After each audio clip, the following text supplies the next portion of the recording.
Hello everyone. In this lecture, we'll study about job sequencing with deadlines. तो job sequencing with deadlines क्या होता है? यहाँ पर हमें एक प्रोसेसर अवेलेबल है और मल्टीपल जॉब्स हैं या मल्टीपल टास्क हैं.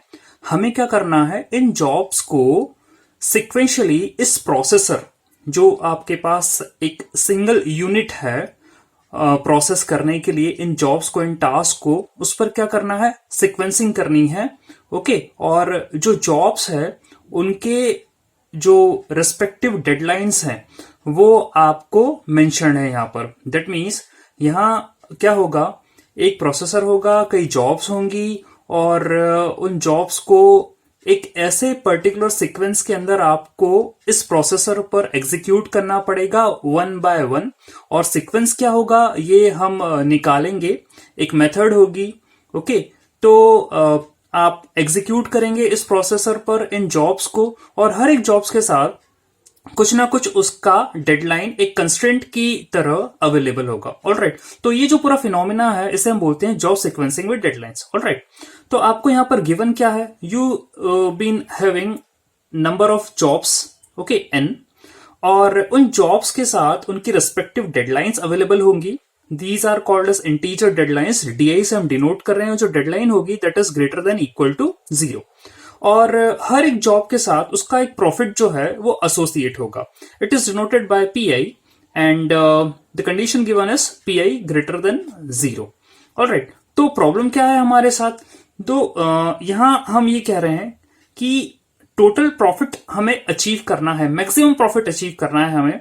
और मैक्सिमम प्रॉफिट तभी अचीव हो सकता है जब उस प्रोसेसर पर जो जॉब एलोकेटेड है वो अपनी डेडलाइन के अंदर पूरी तरीके से जो है एग्जीक्यूट हो जाए, सॉल्व हो जाए.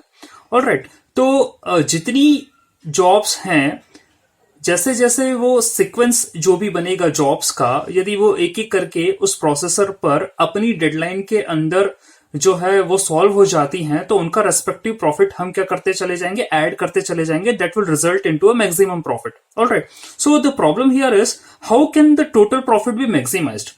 ऑलराइट, तो ये जो प्रॉफिट है मैक्सिमम कब होगा, कैसे होगा, यदि हम ये कहें कि सारी की सारी जॉब्स एग्जीक्यूट हो भी पाएंगी या नहीं हो पाएंगी, और हमें कौन सी जॉब सेलेक्ट करना चाहिए, सीक्वेंसिंग कैसे करना चाहिए जॉब्स की ताकि हमें मैक्सिमम प्रॉफिट मिले, तो ये हमारे सामने क्या है, प्रॉब्लम है. Okay, so we have been available with certain constraints over here. Constraints आपके सामने ये है कि आपके पास सिर्फ एक प्रोसेसर है, you have been available with single processor, और आपको प्रोसेसिंग करनी है उसी प्रोसेसर पर सारे जॉब्स की. ओके और जो प्रोसेसर है it will take 1 unit of time to complete a job. 1 unit of time का मतलब क्या होता है, man hours used to produce 1 unit of output.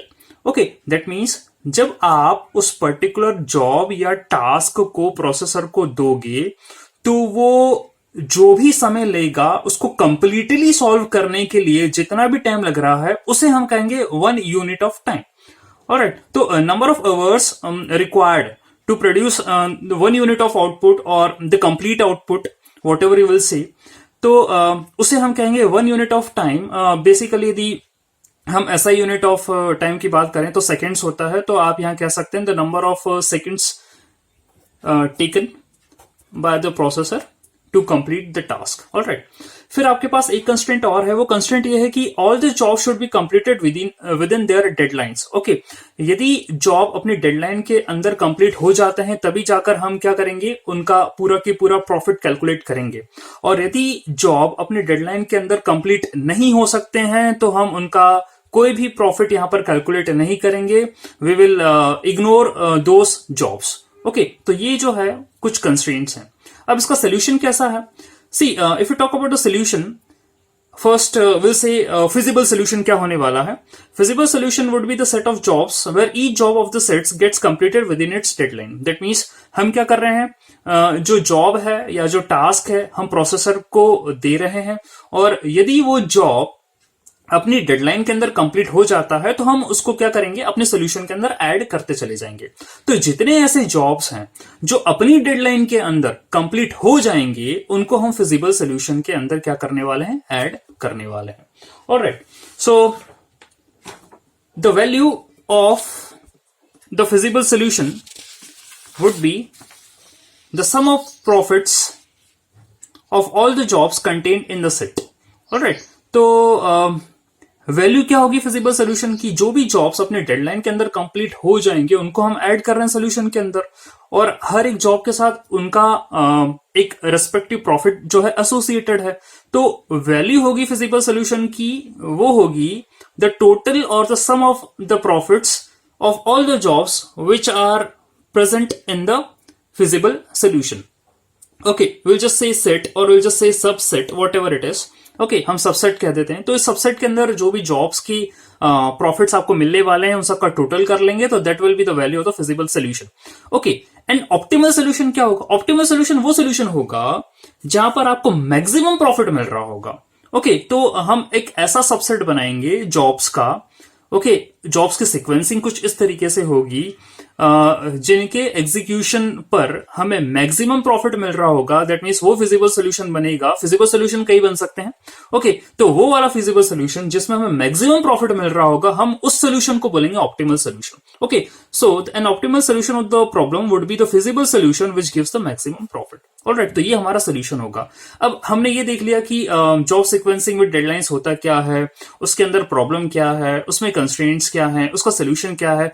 तो इसको हम जो सॉल्व करने वाले हैं ग्रीडी अप्रोच के हेल्प से हम सॉल्व करेंगे। अब ग्रीडी अप्रोच में क्या है? See, we will sort all the jobs in the decreasing order of the profits. That means आपको n जॉब्स दिए हैं यहां पर।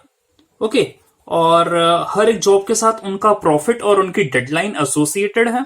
तो हम क्या करने वाले हैं, जो भी जॉब्स है उनको decreasing order of the profits के अनुसार हम अरेंज करेंगे। दैट मीन्स वो जॉब जिसका प्रॉफिट सबसे ज्यादा है वो टॉप पर रहेगा, उसको पहले लिखेंगे, और वो जॉब जिसका प्रॉफिट सबसे कम है उसको बिल्कुल नीचे लिखेंगे। ऑलराइट, हम पहले इस प्रकार का अरेंजमेंट कर देंगे। सेकंड हमें क्या करना है, we select the value of the maximum deadline.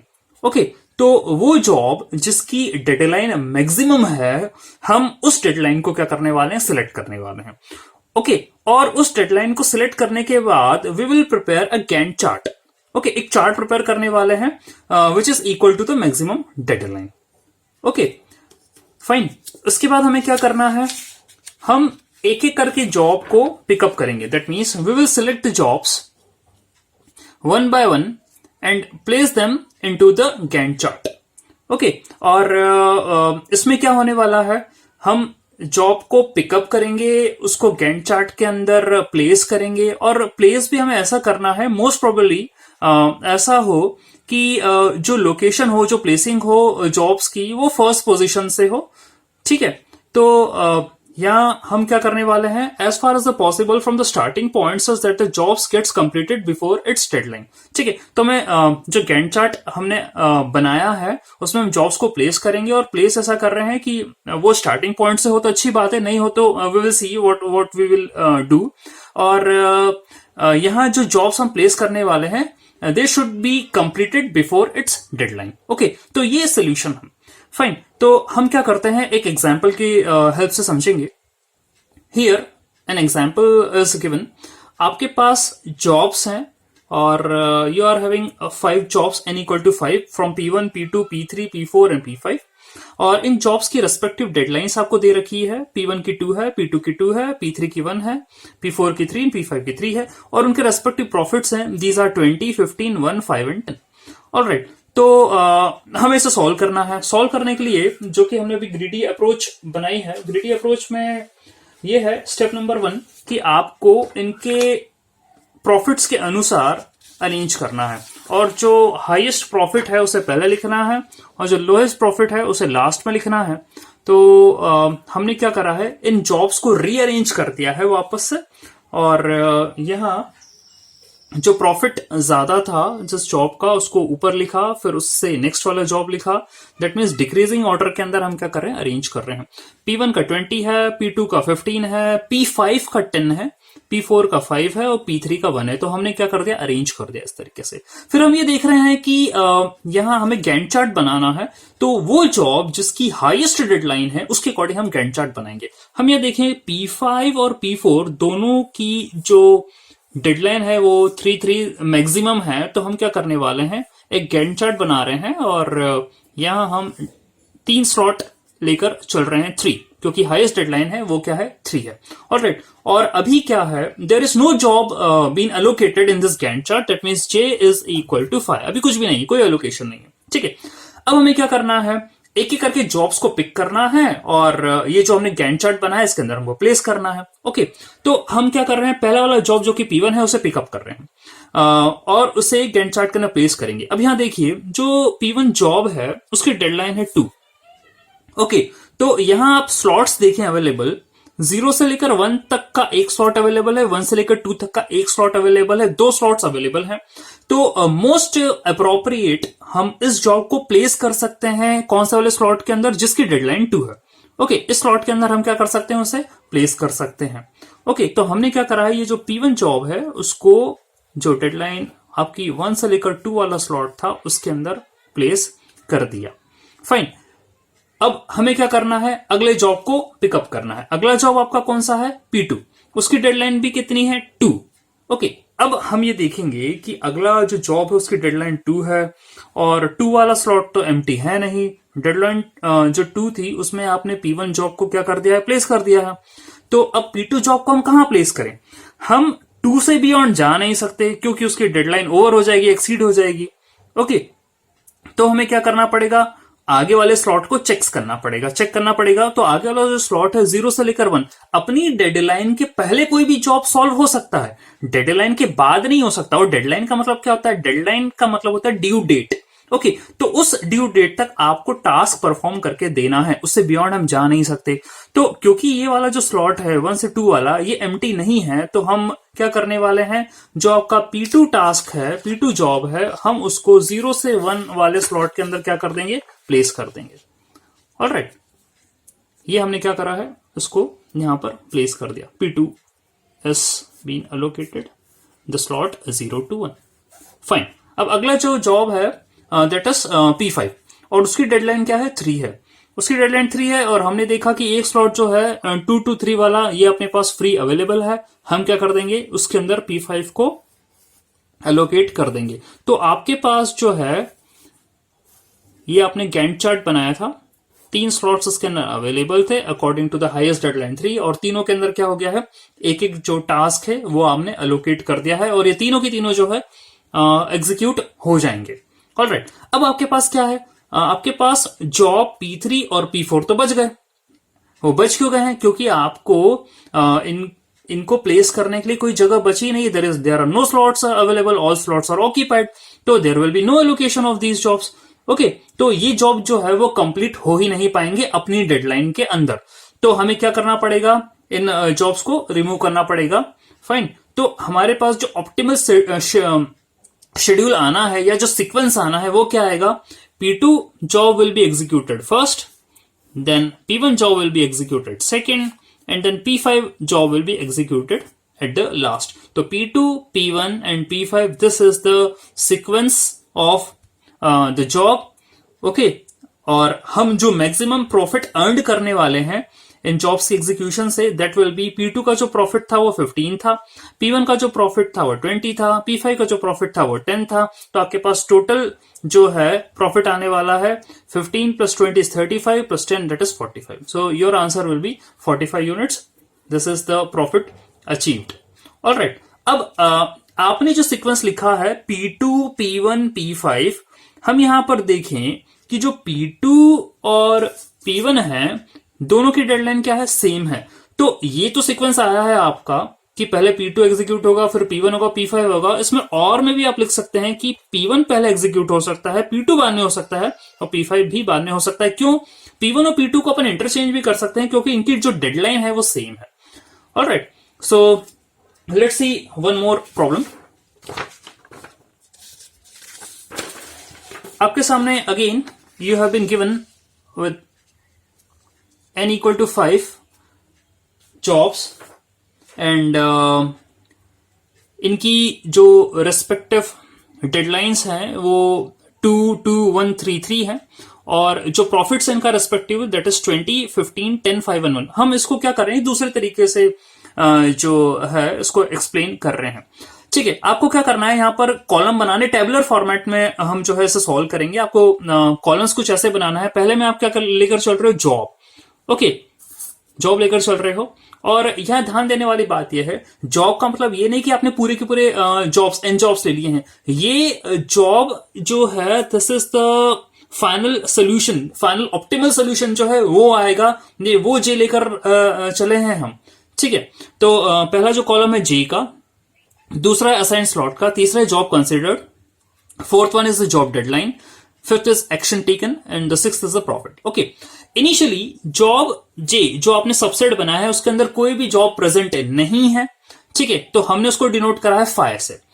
Assign slot, अभी कोई भी स्लॉट हमने दिया नहीं है, इट्स नन। ओके, तो मैं यहां पर बना लेता हूं जो प्रीवियस प्रॉब्लम के अंदर आपने करा है, गैंट चार्ट बनाना है। देखिए, उसको बनाने के कई तरीके होते हैं। एक तरीका मैंने यहां पर एक्सप्लेन करा है, मैं ये भी बता दूंगा आपको यहां पर जो हाईएस्ट डेडलाइन है, अगेन इट इज 3।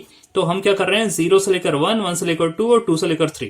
ओके, तो अभी करंट सिनेरियो ये है कि हमारे पास जो सबसेट है उसके अंदर कोई भी जॉब अवेलेबल नहीं है, तो हमने शुरुआत करी है फायर से। ओके, कोई भी स्लॉट यहां पर अभी हमने एलोकेट नहीं करा है, तो स्लॉट असाइन स्लॉट नन है।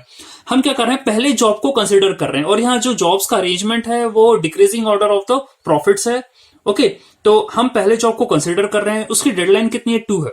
ठीक है, ये आपका पहला वाला जॉब है, इसका प्रॉफिट 20 है, इसकी डेडलाइन 2 है। ठीक है, इसको हमने कंसिडर करा, और एक्शन हमने क्या टेकन करा है कि हम इसको 1 से लेकर 2 तक का स्लॉट जो है अवेलेबल करवा देते हैं। तो आपका जो पहला जॉब है P1, उसको हमने क्या करा है, 1 से लेकर 2 तक का स्लॉट अवेलेबल करवा दिया। उसका जो प्रॉफिट है वो कितना है, 20 है।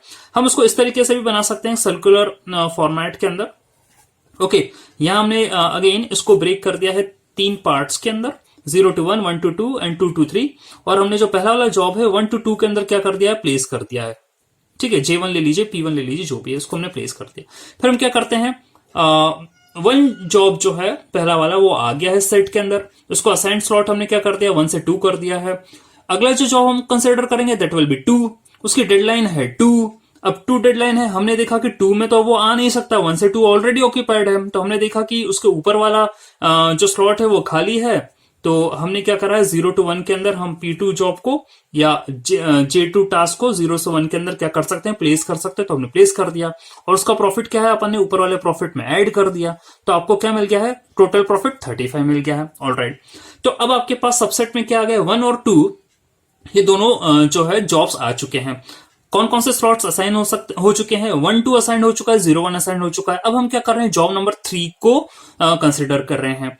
उसकी डेडलाइन कितनी है, 1 है। अब देखिए 1 डेडलाइन है उसकी, 0 to 1 ऑलरेडी जो है वो असाइंड है, 1 से ऊपर जा नहीं सकते। अब हमारे पास कोई वेकेंट स्पेस बची नहीं है, तो हमें क्या करना पड़ेगा, उस जॉब को रिजेक्ट करना पड़ेगा। ठीक है, हमने उस जॉब को रिजेक्ट करा। अभी भी आपके पास प्रॉफिट कितना है, 35 ही है। ठीक है, आगे बढ़ते हैं। नाउ 1 से 2 यही जो 2 जॉब है वो ऑलरेडी हम दे चुके हैं। 1 to 0 1 ये स्लॉट्स ऑक्यूपाइड हैं। फोर्थ जॉब को हम कंसिडर कर रहे हैं, इसकी डेडलाइन है 3। ओके, डेडलाइन 3 है, 0 से 1 ऑक्यूपाइड है, 1 से 2 ऑक्यूपाइड है, लेकिन 2 से 3 जो है एम्प्टी है। तो हम क्या कर रहे हैं, ये जो 3 वाला है स्लॉट, इसके अंदर हम P4 जॉब को क्या कर रहे हैं, प्लेस कर रहे हैं। यहाँ J4 को यहाँ मैंने 2 से 3 के अंदर प्लेस कर दिया है। ठीक है, ऑल राइट। और 2 से 3 यहाँ आपने क्या कर लिया है, ये स्लॉट आपने उसको अवेलेबल करवा दिया, और उसका प्रॉफिट जो है ऐड कर दिया है। इसका जो प्रॉफिट है दैट इज 5, तो मैंने 35 के अंदर 5 ऐड कर दिया, तो 40 हो गया। ऑल राइट, तो अब आपके पास सबसेट के अंदर 1 2 4 ये 3 जॉब जो है वो आपको सोल्यूशन के अंदर ऐड हो चुके हैं। 1 2 0 1 2 3 ये तीनों की तीनों जो स्लॉट्स हैं वो आपके क्या है, ऑक्यूपाइड हो चुके हैं। मैं 5th जॉब को कंसिडर करता हूं, उसकी डेडलाइन 3 है। अब मेरे पास कोई स्लॉट बचा ही नहीं है प्लेस करने के लिए, तो अनफॉर्चुनेटली मुझे इस जॉब को रिजेक्ट करना पड़ेगा, और जो मुझे मिला है प्रॉफिट वो टोटल कितना हो गया है, 40। ठीक है, that's it, that's a solution, that's all over. तो ये इसका गैंट चार्ट है। ये आपने इसको सर्कुलर फॉर्मेट के अंदर भी, ये भी एक पाई चार्ट के थ्रू आपने बनाया है, एक्सप्लेन करा है। और जो जॉब की सीक्वेंसिंग है that is J2 J1 and J4। पहले आपने क्या करा है, जॉब की सीक्वेंसिंग जो है आप J2 J1 J4 या J1 J2 J4 ऐसे भी ले सकते हैं। J1 दैट मीन्स पहला वाला जो आपका जॉब था वो आपने ले लिया, दूसरा वाला जॉब ले लिया और जो चौथा वाला जॉब है वो ले लिया। यहाँ J1 और J2 क्योंकि दोनों की डेडलाइन सेम थी तो मैं इन दोनों को इंटरचेंज भी कर सकता हूं। तो मेरे पास दो सोल्यूशंस बन रहे हैं, एक तो J1 J2 J4 बन रहे हैं और एक J2 J1 और J4 बन रहे हैं। Alright, so that's all for this lecture. In the next lecture we will study about the algorithm for the job sequencing with deadlines. So thanks.